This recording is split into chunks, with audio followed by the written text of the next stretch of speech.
if I was like a billionaire, right? A lot more people want to be my friend. You know, they're like, man, Justin is great. I want to hear what his opinion is on this because he's rich, right? Somehow he's like incredibly successful because he's got a lot of money. Right, and it has to be that, and it's oftentimes it's not that. A lot of people that don't have a lot have more wisdom sometimes.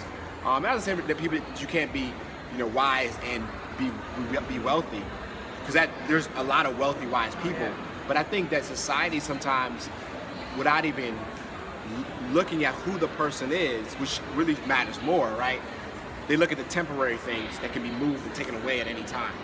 And I don't know if you felt that, man, and just like, you know, culture and what you. Yeah, I think in our country, like when we talk about the love of money, brutal ego thing, I think like we are in love with money. Christians are in love with money.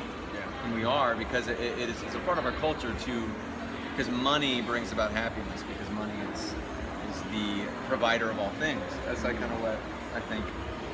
And so when you're talking about like, there's some poor people who have more wisdom and rich people who don't have, like, you know, that kind of dichotomy. Like, there have been people I've known who are so dirt poor, but they are so wise and so happy.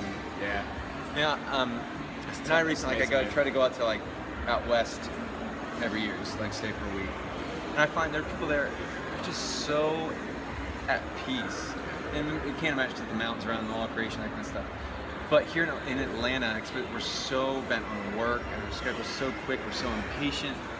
We have no time because we work so much. Yeah.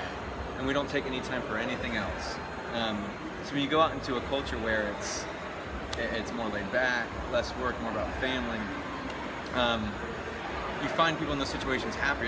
It's not means no stresses, but there's so much more joy in that. And I think we're so alone, and when we turn to money and things to fill those gaps of community, and I think when you have community and less money, you're a little bit happier. if that makes sense.